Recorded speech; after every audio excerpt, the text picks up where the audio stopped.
अस्सलाम वालेकुम दोस्तों, अवां जो मुंहिंजे चैनल ॾांहुं भलेकार।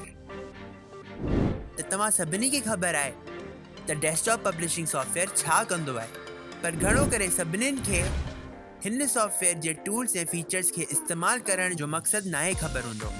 हाँ, मां अडोबी InDesign वारे डेस्कटॉप पब्लिशिंग सॉफ्टवेयर जे बारे में ॻाल्हि पियो कयां। अचो त मां अडोबी InDesign जे कंपोनेंट्स जे बारे में तफ़सील में सम्झायां। हिन वीडियो में आउं मार्जिन्स खे हाईलाइट कंदसि त मार्जिन्स छा हूंदा आहिनि, मार्जिन्स जी अडोबी InDesign में छा अहमियत आहे, ऐं मार्जिन्स खे तरतीब में कीअं आणिजे। हलो त अॻिते वधूं था।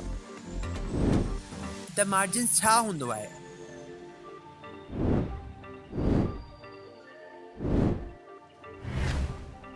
मार्जिन्स हिकिड़ो अहिड़ो तरीक़ो आहे जेको डॉक्यूमेंट जे मवाद खे सफ़े जे किनारे खां अलॻि करे छॾींदो आहे त जीअं ख़ाली जॻह बचे। मार्जिन फ्रेम ठाहींदो आहे गुलाबी रंग जो, हिन सूरत में जेको तव्हांखे स्क्रीन में नज़र अचे पियो त जीअं सॼो ग्राफिक मटीरियल हिन फ्रेम जे अंदरि ई पूरो अची वञे ऐं को बि टेक्स्ट या ग्राफिक हिन फ्रेम खां ॿाहिरि वञी कटिजी न वञे।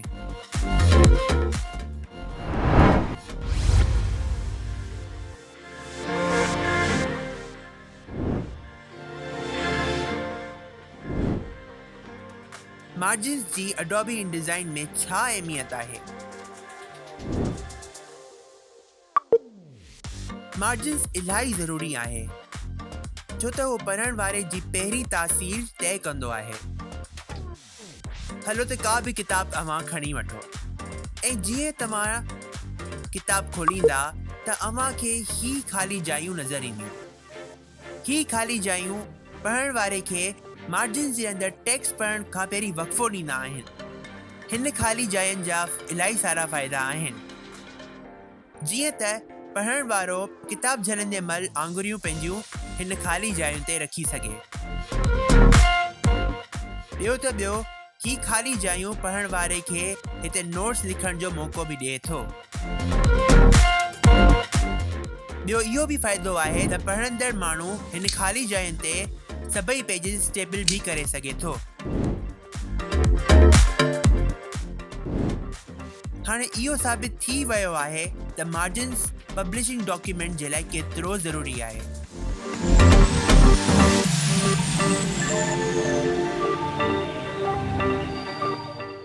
मिसाल तौर सां हिन वर्ड डॉक्यूमेंट खे अडोबी InDesign में खणी अचूं था।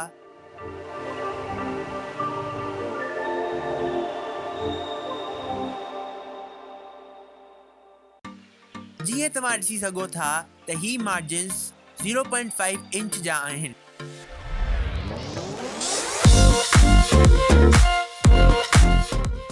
हाणे कर्सर पंहिंजो मार्जिन्स ते रखो ऐं मार्जिन्स ते क्लिक कयो त तव्हां ॾिसी सघो था त सॼो टेक्स्ट हिन मार्जिन्स जे अंदरि शामिल थी वियो आहे।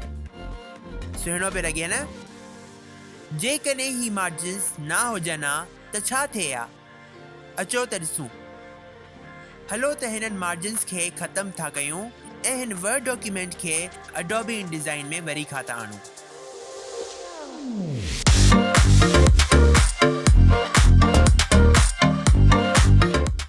त तव्हां ॾिसी सघो था त ही पेज केॾो ख़ौफ़नाक पियो लॻे। पढ़ण वारो हिन पेज खे पहिरें ई नज़र में फिरी वेंदो ऐं उहो किताब पढ़णु चाहींदो जेको बसरी तौर ते दिलकश हुजे। ज़ाहिरी ॻाल्हि आहे, को बि माण्हू अहिड़े पेज खे पढ़णु छो पसंदि कंदो जंहिंजूं अखरूं सफ़े जे किनारे ताईं पहुचनि पियूं। जेकॾहिं पिण इहो मवाद मार्जिन्स खां ॿाहिरि थो वञे त प्रिंटिंग जे वक़्तु ही मार्जिन्स एरर ॿुधाईंदो। नतीजे में मार्जिन एरर्स ख़राब तरीक़े सां प्रिंट कंदो, जंहिंमें कुझु इंफॉर्मेशन सफ़े खां ॿाहिरि किनारे जी तरफ़ कटिजी वेंदो। त ध्यानु रखणु लाज़मी आहे। जॾहिं तव्हां फ्लायर, मैगज़ीन, ब्रोशर या बिज़नेस कार्ड लाइ तरतीब ठाहे रहिया हूंदा त इहो लाज़मी आहे त अव्हां जो मवाद किथे मौजूदु हुअणु खपे। जीअं त हू पेज जे किनारे तां न पहुचे ऐं अधु कटिजी न वञे। हाणे इहो सम्झणु ॾाढो मुश्किल आहे त जेको असां कंप्यूटर जे स्क्रीन में ॾिसूं था उहो ई साॻियो प्रिंट में नज़र ईंदो। हिन सूरत में गाइड्स, रूलर्स ऐं मार्जिन्स ॾाढा कम ईंदा आहिनि।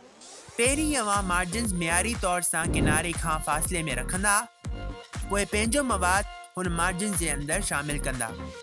इहो तरीक़ो अवां जो घणो वक़्तु बचाईंदो ऐं हिन जा लेआउट्स क़ाबिले एतमाद आहिनि। मार्जिन्स खे तरतीब में कीअं आणिजे? सभिनी खां पहिरीं ॻाल्हि, जॾहिं बि तव्हां नयो डॉक्यूमेंट ठाहींदा आहियो त अडोबी इनडिज़ाइन पंहिंजे पाण 3p0 जा मार्जिन्स ठाहे छॾींदो आहे, यानी कि अधु इंच। अवां तमामु आसानी सां इनडिज़ाइन में मार्जिन्स तरतीब करे सघो था। हिन में ॿ ॻाल्हियूं थियूं अचनि।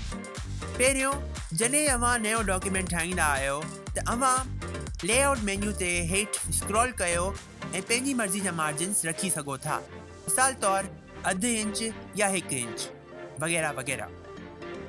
ॿियो नंबर, जे तव्हां जो इनडिज़ाइन डॉक्यूमेंट पहिरीं खां ई ठहियलु आहे ऐं अवां मार्जिन्स विझणु चाहियो था त तव्हां फाइल्स ते वञी डॉक्यूमेंट सेटअप ते वञो ऐं पंहिंजे हिसाब सां मार्जिन्स जा वैल्यूज़ लिखी छॾो।